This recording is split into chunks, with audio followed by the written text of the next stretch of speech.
Time for Ask the Mayor on KWBE with Beatrice Mayor Bob Morgan, our Thursday program where we talk about city issues and business. And nice rain this morning, Bob. 60 hundredths here. Did you get similar amounts? I think I did. Yeah, good. I think I did. You know, I came to work or I work here. Yeah. I guess I am retired, kind of, sort of. This is kind of your semi-job. Figure out which hat I'm wearing today. But yeah, it was, there were a lot of puddles around there. And, boy, we need it. A couple of people I played golf with last night that are farming as their occupation. They were even saying, I know I got planning to do, but boy, give me some moisture. Yeah. So that's a good thing. We've been in a moderate drought for so long, we almost don't know anything else for a while. Right. So I need to get some rain. The sad thing about it is since last Friday, Beatrice has been pretty lucky. I mean, we've had severe weather all around us, but of course the people North Lincoln, Elkhorn, Bennington, Minden, Iowa, those areas, Crescent, Iowa. This week, Westmoreland, Kansas got hit by a tornado. It's just kind of luck of the draw, what areas get hit, and we've been fortunate so far. We have been really fortunate. We had that one almost anomaly little hail from like 1 to 110 one night. It was about a 10-minute storm, but some of those were pretty good chunks. Yeah. But at the end of the day, we have to feel very fortunate that we didn't have what part of Lincoln had and what Omaha had and those surrounding areas. And, that's one of the things about Mother Nature and tornadoes.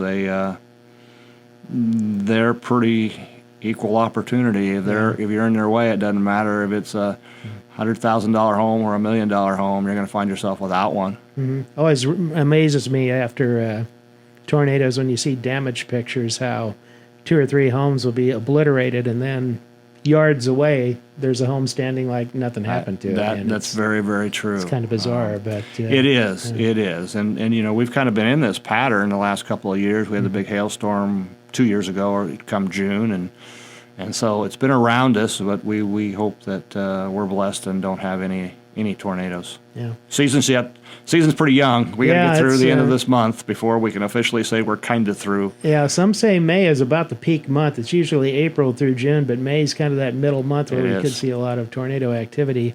There's also, and I know other entities do this too, other cities and counties, but you have a local emergency operations plan where a lot of agencies come together, kind of know what to do when an emergency strikes. And I think that it even goes so far as kind of designate a command person to handle what might happen if you had to respond to a tornado. Absolutely. When I was at the college, I had to go through incident command training. Never had to use it. But, I know they use incident command here in Beatrice, and I know the emergency manager does a great job here. So if there is a catastrophic event, one of the things I do know is they think about it, they practice. We're going to be in a pretty good shape. Yeah. So it's very well organized. Yeah. Last year, at one point, I think it was late last year, at one of the Board of Public Works meetings, and the topic came up about how big of a reserve you have for like the electric department and things like that. And at that time, people say, "Well, okay, yeah, we got enough of a reserve." But then you look at some of the damage, like where power lines are ripped up, and you see poles bending over and subdivisions destroyed, and that's when your reserve comes in. Lots of times. Absolutely that, and probably people are probably tired of hearing this, but when the polar vortex came through, instead of passing that on to the customers, we had reserves to take care of that $1 million shortfall. And one of the things that is probably hard, and it was hard for me to understand at first, but when a big tornado comes through an area, FEMA does a great job of coming in and helping pay for the damages, but that's after the fact. Yeah. And so that reserves you have to put in all the infrastructure back in place. You have to keep track of your time and your materials and labor cost, and then submit that. So to get reimbursed, it could be somewhere between a 1 to 2 year process. Yeah. That you need to be in a position that you can take care of a lot of that up front and then get reimbursed. And I'm sure that's what counties in the state are doing right now, documenting the damage around Lancaster and Douglas and Washington counties were the 3 main ones that got hit, but other places in the state as well. So absolutely, recovery is a long process once these things. It really is. I mean, when you look at those neighborhoods, you're rebuilding an entire neighborhood. Mm-hmm. I remember. Do you remember much about the '96 tornado that kind of skipped through town? It kind of went up, came down, went up, came down, kind of hit areas. I think 13th and Court was one area that at that time was Beatrice Supermarket, I believe. Kind of took part of the roof off there. And I don't. At that point in time, let's see, where was I? I guess I was in Lincoln at that point in time. I see. Okay. Right. But when I grew up in Aurora, I also remember the June 3rd tornado in Grand Island. Yeah. And it took out a lot of Grand Island. Yeah. And that was one that actually went, if I remember right, southeast and northwest, which was unusual at the time. Yep. It wasn't a typical track storm. It was not. Gets back to that thing. It picks out whatever area it wants. It does. And it goes on. That's for sure. Does not discriminate. That's for sure. Want to talk about, well, I'll tell you what, we'll save this for after the break. I'll jump one topic here because it's coming up next week, the City Cleanup Project, the 3 days, Monday through Wednesday, Clean City Week. Everything ready to go? Everything's ready to go. If you haven't gone online and put in for your reservation, remember it's it'll show you the list of what they take and what they don't take. I believe the mattress pickup for old mattresses, you're responsible for getting them to the landfill.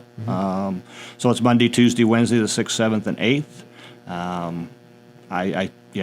It's one of those things that we do and have done for a very long time that I think really helps the people get rid of, old furniture and things that you just happen to have that are hard to get rid of. Yeah. And I think I think what it originally started, and I'm sure somebody could correct me, but it also ended up keeping a lot of that stuff from being just dumped out in county road ditches. Yeah. And so now we have a way to get it to the dump.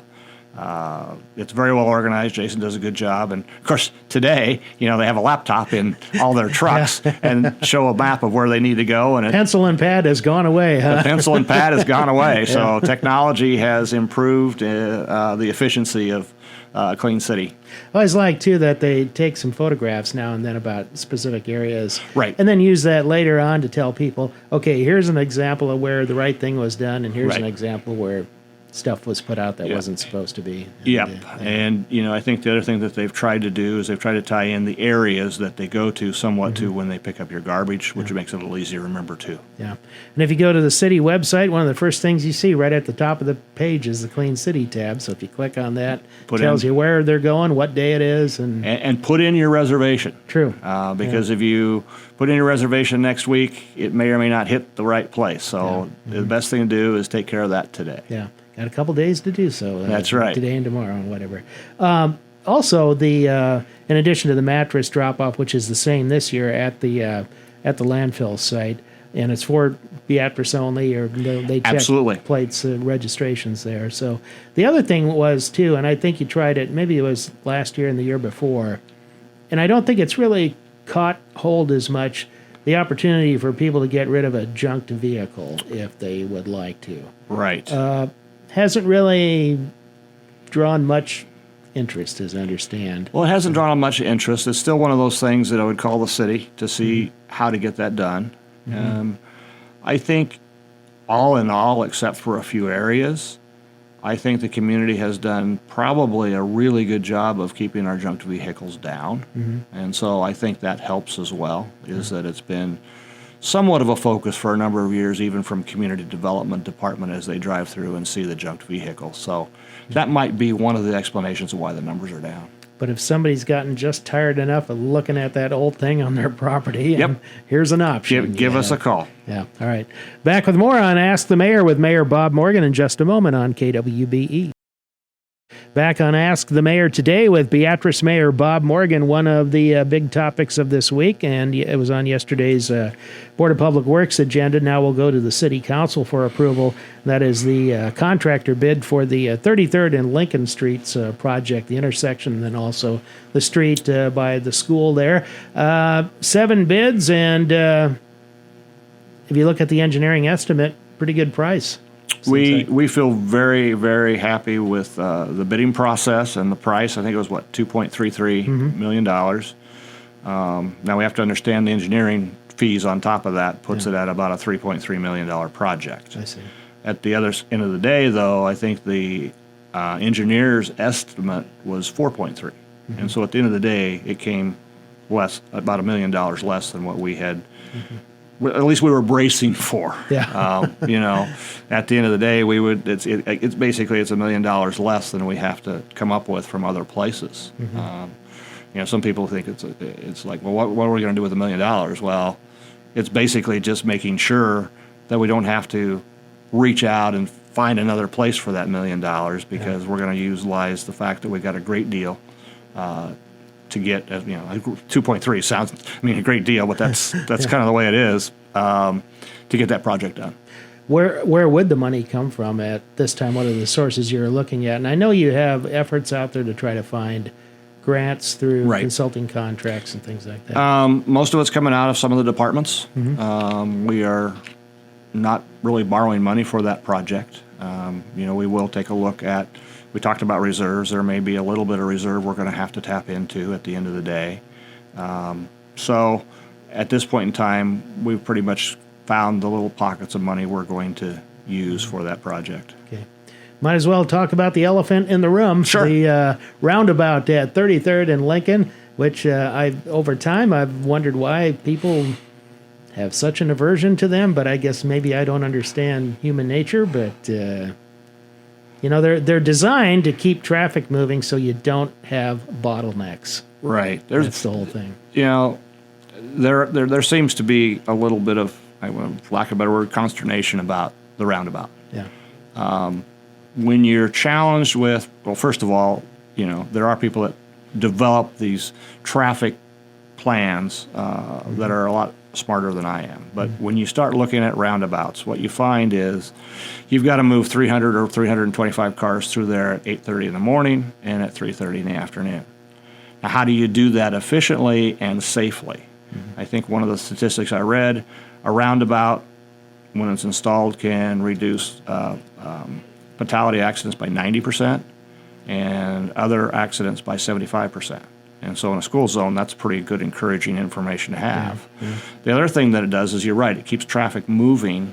If you think about that intersection and you put a stoplight there, or you put a four-way stop there, how much backup are we going to have? And that's going to be a lot. Mm-hmm. It's going to block entrances. Today, in today's age, you and I were talking before the show that, where we grew up, there wasn't a big expectation of people. My mom and dad said, walk. Yeah. But those days, we didn't all have a car back then. those days have changed, and a lot of people drive, their kids to school, and then they have to go to work. Mm-hmm. And it's just normal that if you're running a little bit late, you're kind of trying to get there in a hurry. Mm-hmm. Roundabout is going to probably keep a lot of those traffic stoppages very, very short.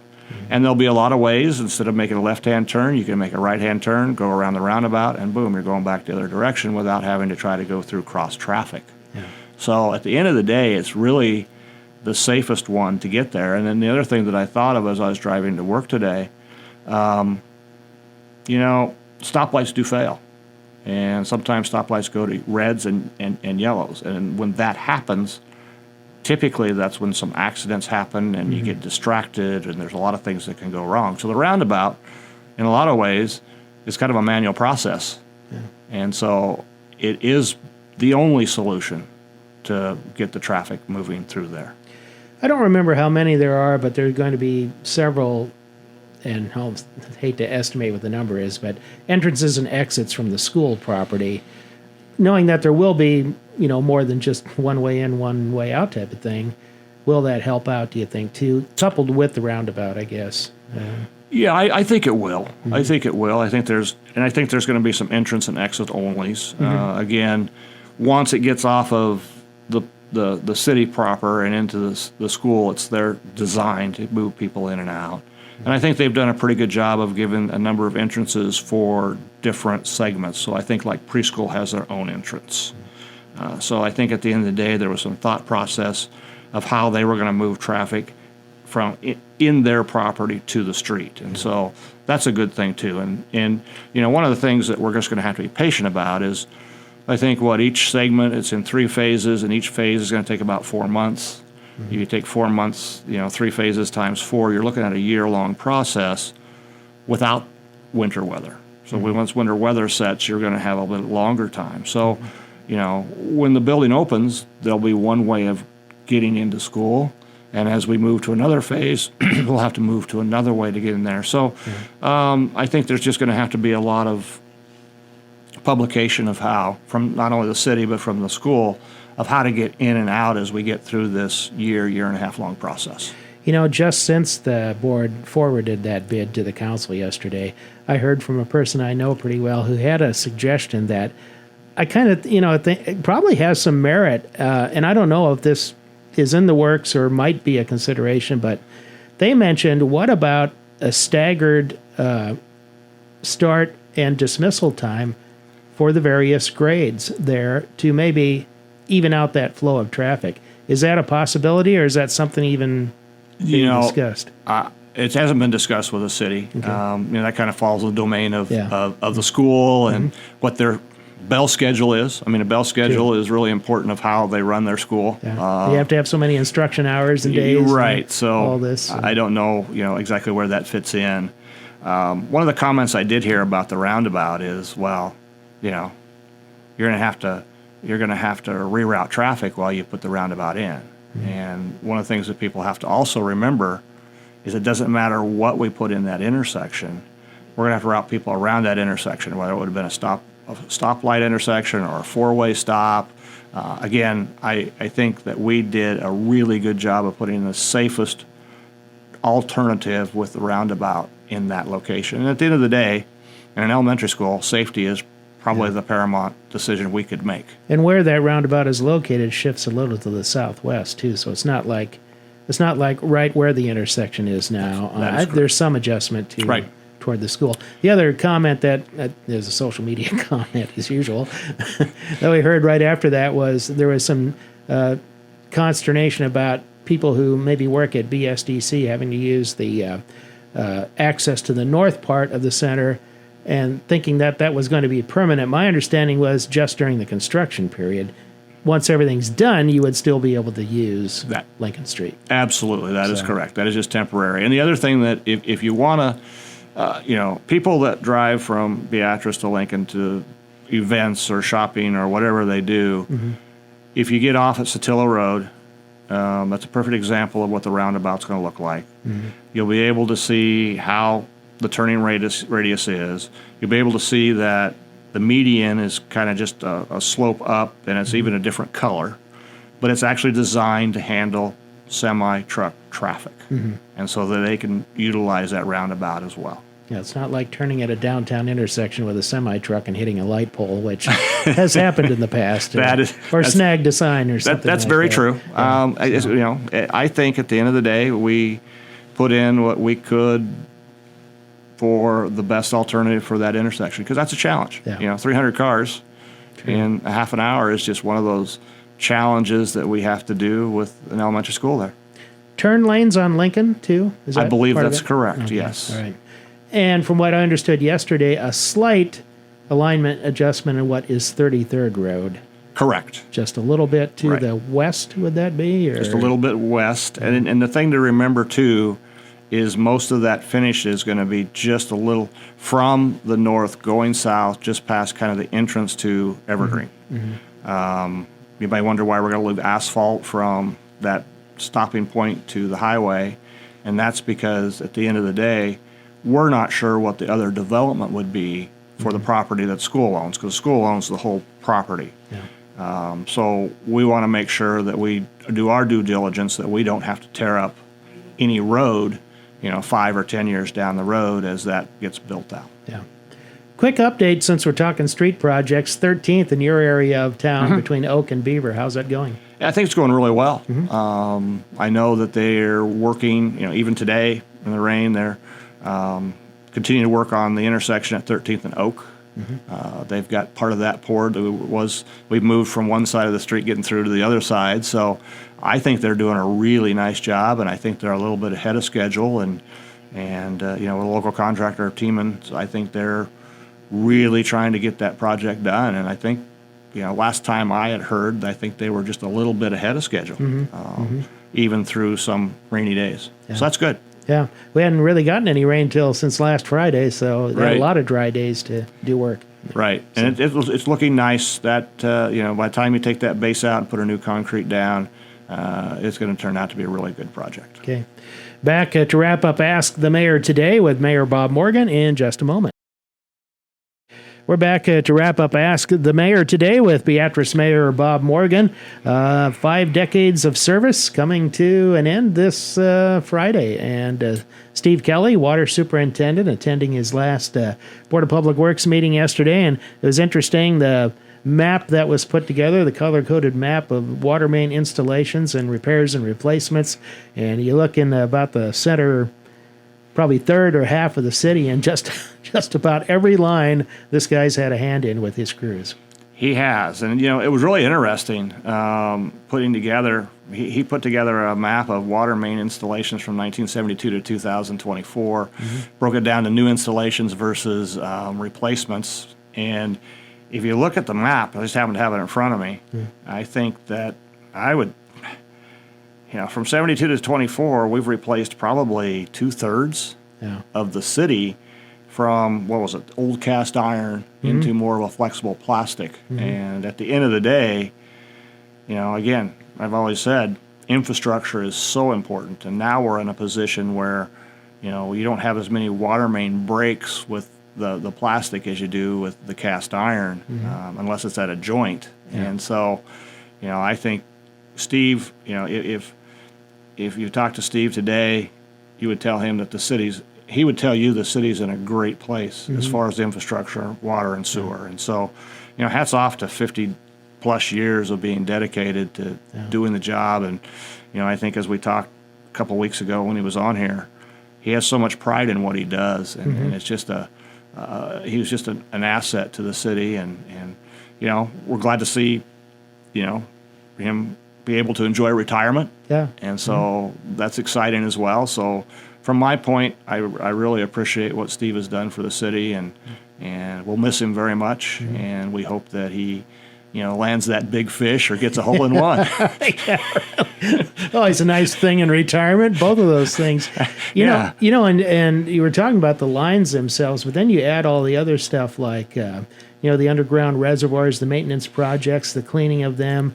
They're just finishing some interior work on the South Water Tower. Right. You look at the transmission lines that have been installed from well fields to the city. The painting of the new logos with the stake your claim thing. It may seem like a small thing, but it's cool. There's just a lot that goes into it. The improvements at the pump houses, the new generator system. Right. So a lot goes into it, not just the lines itself. So. No, and well monitoring. Yeah. I mean, we monitor the wells for water quality, and that's all under Steve's direction. I think we've interviewed a couple of people to replace him. I use replace as kind of a hard thing because whoever replaces Steve is going to have to learn a lot. I was going to say, boy, they're coming in having to fill some big shoes there. Absolutely. Yeah. So he's anybody that can go 4 or 5 decades. That's right. That's pretty good. And when you think about the job, it's for him as a department head. It's more than just putting down the pipe. I mean, he's done a good job in his years as a director managing his budget. He's done a good job of managing his crew. So you got to have leadership and personnel skills on top of knowing what you're doing as far as the water mains, the water quality, and all of those type of things. And the thing I also, will tell you that he was instrumental and he was a leader across the country as we had to go through and do that Flint, Michigan thing about do we have any lead pipes coming into the homes? And I know that survey's done and submitted, and I can tell you there are some communities that haven't even put it on their radar screen yet. Yeah, and now they're facing deadlines to have this done, or say, what are you doing on this? And October 24th of 2024. So they either have to have an action plan or it done. And so that'll be a real shock. And that also took marshaling some public cooperation in it too, because he had to find out where everything was at too, not just what the city owns, but connections too. So and for the homes that didn't submit the survey, at the end of the day, during some of the quieter times, I think his guys went to people's homes to help them determine, do I have lead? And I think at the end of the day, there was no lead going into the homes, and so that's a good thing. Well, we'll wish Steve that hole-in-one and that big largemouth of about 6 pounds, and which I'm still looking for and haven't found yet. But we hope he has a happy retirement. Absolutely. Right. He deserves it. Mayor, thanks for being with us today. Thank you.